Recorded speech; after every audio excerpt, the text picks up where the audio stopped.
महिला आरक्षण बिल पेश किया गया है सदन में। उसको लेकर अभी हम बात करने आए हैं। राजद की क्या विचार है, राष्ट्रीय जनता दल। और अभी हमारे साथ हैं करुणा सागर जी, राष्ट्रीय प्रवक्ता हैं। एक परिचय यह भी है कि यह पूर्व डीजीपी रह चुके हैं तमिलनाडु के। अब मैं आऊँगा मुख्य सवालों पर। महिला आरक्षण बिल आप लोग क्या करने वाले हैं, क्या कर रहे हैं, पार्टी की क्या आप लोगों को रीति नीति है, थोड़ा बताएंगे? देखिए रविकांत जी, जिस तरह से ये महिला आरक्षण बिल लाया गया है रात के अंधेरे में चुपचाप, तो ये बीजेपी की मंशा पर कई सवालिया निशान उठाता है। और मैं ऐसा क्यों कह रहा हूँ कि 1974 में पहली बार चर्चा हुई थी कि महिलाओं की सशक्तिकरण के लिए आरक्षण होना चाहिए। उसके बाद 1996 में पहली बार बिल लाया गया। 2010 में ये बिल राज्यसभा में पास हो चुका था, लोकसभा में ये पास नहीं हुआ। तो अगर सरकार को, आप ही के नेता ने रोका था सदन में, हमें याद है कि बहुत अभद्रता से भी पेश आए थे लालू प्रसाद यादव जी। मैं उस पर भी आऊँगा। जी जी। तो ये बिल अगर सरकार चाहती तो लोकसभा में सरकार की मेजॉरिटी है, सीधा लोकसभा में लाके पास करवा लेती। अब देखिए, मैंने क्यों कहा कि ये रात के अंधेरे में लाया गया है। तो सबसे पहले अंधेरे में अच्छा कार्य हो रहा है तो महिलाओं को सबसे पहले जी, अगर आप महिला सशक्तिकरण के प्रति इतना गंभीर हैं तो इसको डंके की चोट पे लाना चाहिए। आपको चाहिए था कि सभी दलों का एक मीटिंग बुलाते और सभी को बताते। लेकिन जब पार्लियामेंट का स्पेशल सत्र का एजेंडा बनाया गया तो उसमें इस बिल का कहीं कोई जिक्र नहीं था। उसके बाद 2 दिन पहले शाम में 6 बजे कैबिनेट की मीटिंग होती है और 1.5-2 घंटे मीटिंग चलती है। अमूमन कैबिनेट की मीटिंग के बाद पत्रकारों को बताया जाता है कि कैबिनेट की मीटिंग में क्या डिसीजंस हुआ है। आप यहाँ भी देखते हैं, बिहार में भी देखते हैं। अभी कल ही कैबिनेट की मीटिंग हुई, उसके बाद प्रवक्ता ने सब कुछ बताया। तो किसी को कुछ नहीं बताया गया, सब कुछ छुपा कर रखा गया। और धीरे धीरे रात के 11, साढ़े 11, 12 बजे खबरें आने लगीं कि महिला आरक्षण बिल आने वाला है। सांसदों को इसका प्रारूप नहीं दिया गया कि कल बिल आने वाला है, और सीधा नए संसद में घोषणा करके एक भाषण के साथ इस बिल को लाया गया।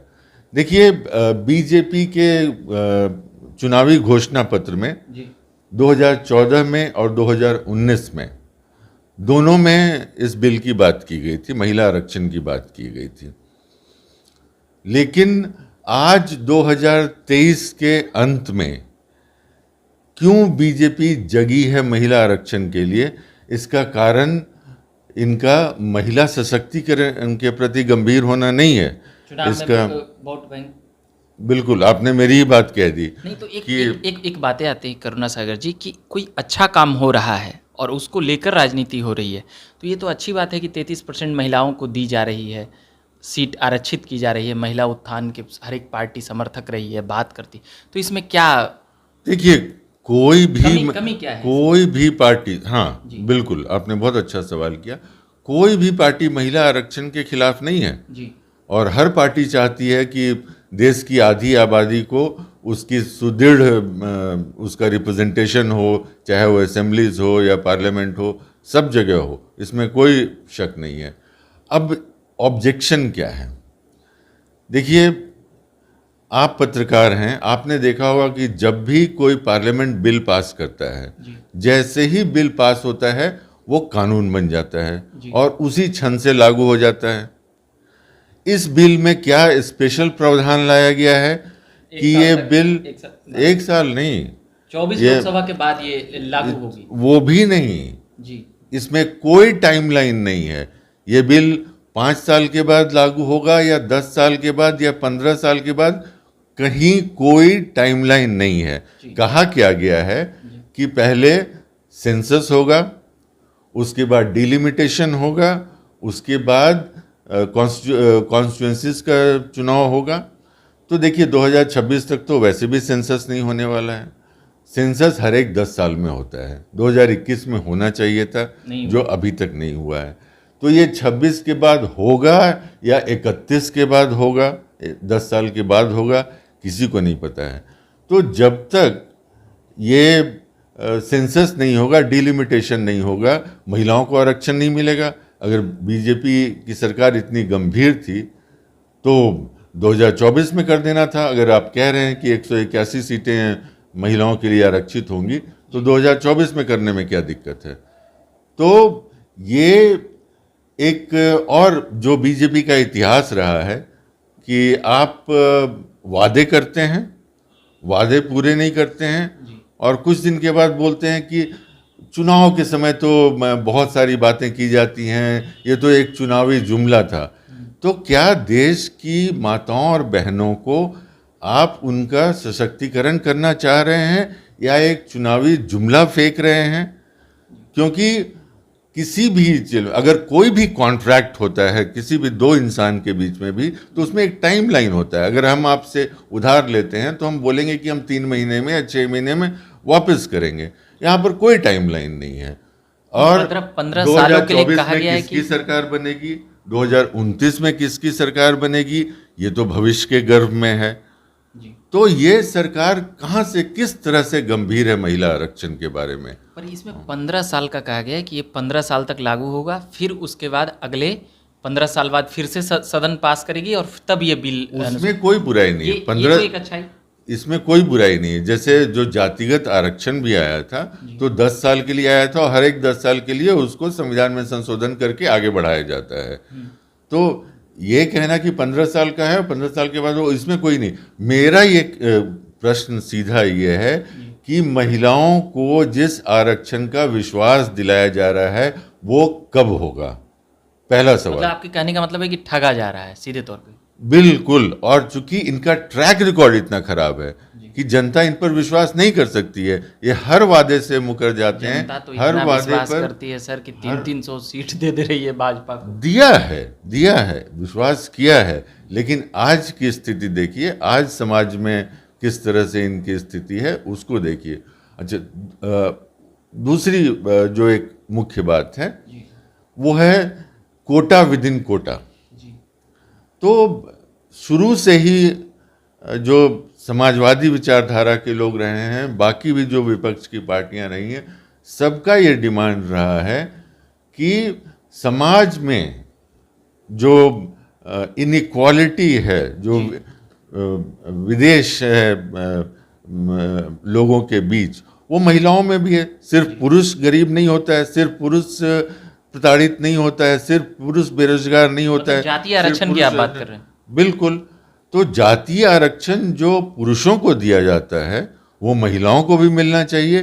क्योंकि अब आप बताइए, आप भी गांव से आते हैं, कि गांव में गोबर से जो गोईठा पाथ रही हैं जो महिलाएं, और जो पटना विमेंस कॉलेज में जो महिलाएं पढ़ रही हैं, या दिल्ली में लेडी श्री राम कॉलेज में और मिरांडा हाउस में जो महिलाएं पढ़ रही हैं, वो दोनों की सामाजिक, शैक्षणिक, आर्थिक स्थिति एक ही है क्या?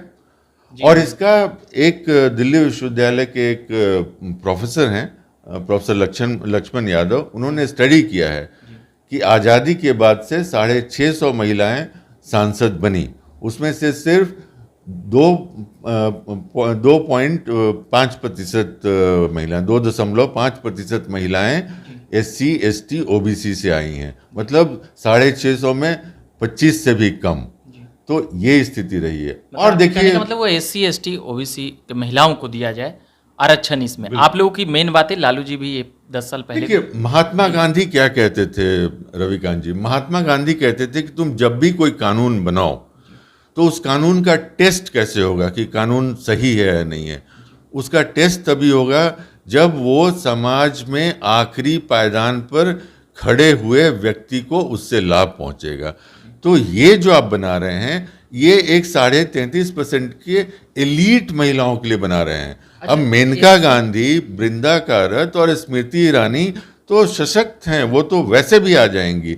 लेकिन भगवतिया देवी को कैसे मौका मिलेगा? उनको तभी मौका मिलेगा जब जातिगत आरक्षण होगा। भगवतिया देवी, फूलन देवी। मगर एक सवाल ये भी है कि जातीय रूप से जो कर रहे हैं, तो आप बोले गोईठा ठोकने वाली या पारने वाली, तो उसमें कई अगड़ी जातियों के भी महिलाएं हो सकती है, तो क्या उनके लिए भी आप लोग आवाज़ उठाएं? देखिए, आरक्षण तो महिलाओं को दिया जा रहा है, जी जी 33.5%, उसमें तो अगड़ी जाति की भी आएंगी। हमारा ये कहना है कि जिस तरह से जातीय आरक्षण हम लोग क्यों मानते हैं, क्योंकि समाज में विषमता है, और ये बात सब मानते हैं। अभी आरएसएस के सर्च संचालक मोहन भागवत जी ने कहा कि 2000 साल से हम लोगों ने समाज के एक बड़े वर्ग को प्रताड़ित किया है, तो वो भी इस बात को मान रहे हैं। तो जब आप किसी वर्ग के प्रताड़ित करने की बात करते हैं, तो वो सिर्फ पुरुषों तक तो सीमित नहीं रहता है, महिलाएं भी उसकी उतनी ही भागीदार हैं। इनफैक्ट प्रताड़ना में महिलाएं पुरुषों से कहीं ज़्यादा हैं। जब भी समाज में विषमता होती है, तो सबसे पहला जो चोट होता है वो महिलाओं पे होता है। तो अगर महिलाओं को आप सशक्त करना चाहते हैं, उनको आप राजनीति में सही भागीदारी देना चाहते हैं, तो जातीय आरक्षण इस महिला जो 33% है, इसके अंदर लाना बिल्कुल जरूरी है। जी, और भी कुछ सवाल हैं। जैसे आप लोगों की बातें, ये तमाम बातें हैं, जब चुनाव के दरमियान, अभी आपका पार्टी का एक भी लोकसभा सदस्य नहीं है मेरे समझ से, संज्ञान में नहीं है, एक भी नहीं है लोकसभा सदस्य नहीं है। ऐसा क्या कारण रहता है कि आप लोगों की संख्या नहीं वहाँ तक जा पाती है? जो 14 और 19 का जो लोकसभा हुआ है, तब ना आप लोग मजबूती से कह पाएंगे या वहाँ पर वोटिंग कर पाएंगे। अभी तो ये लोकसभा में पास होने से जो भी बिल भाजपा रखेगी वो आसानी से पास हो जाएगी। राज्यसभा में भी लगभग उनकी है उतना, राज्यसभा में भी वो कर ले रही है। तो आप लोगों की बातों पर इतना अविश्वास लोगों का क्यों हो रहा है आखिर?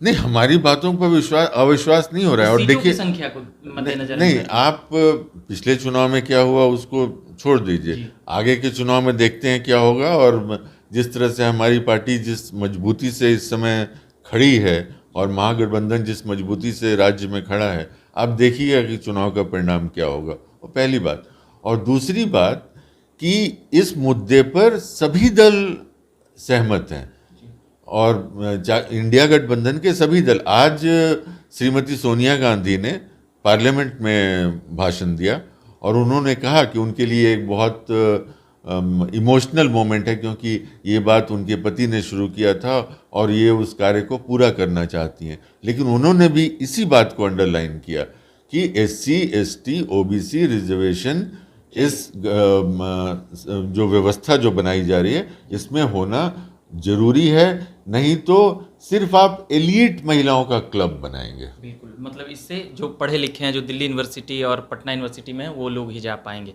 मगर एक सवाल मेरे मन में अभी आ गया कि मान लीजिए कि फर्स्ट फ्लोर से थर्ड फ्लोर तक हमको जाना है, तो फर्स्ट फ्लोर पर जाने के लिए पहला कदम हमें रखना होगा।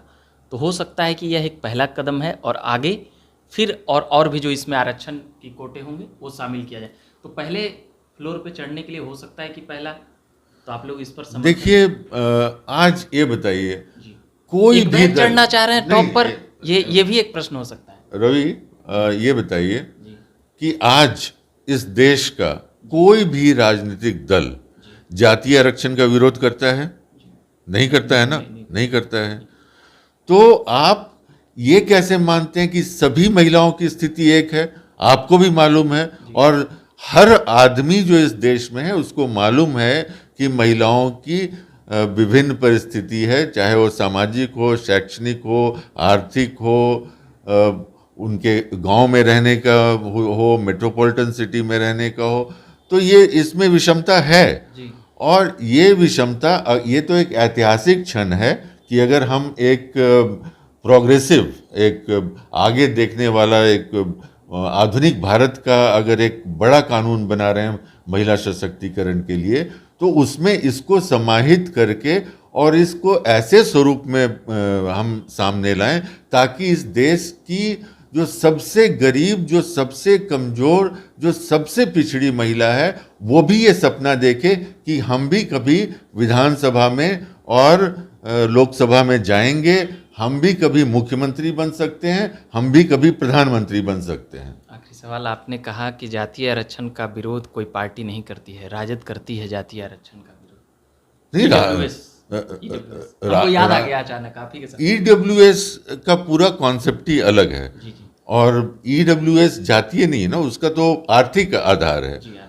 हमने कहा जातीय आरक्षण, और जातीय आरक्षण पर इस देश की जो पूरी राजनीतिक व्यवस्था है वो एक मत है। चलिए, तो ये तमाम बातें हम समझ रहे थे। राजद के राष्ट्रीय प्रवक्ता करुणा सागर जी थे, तमिलनाडु के डीजीपी भी रहे हैं। बाकी आप झकास भारत पर बने रहिए। महिला आरक्षण बिल जो पेश हुई है उसी को लेकर तमाम बातें कर रहे थे। मेरा नाम रविकांत हुआ। धन्यवाद।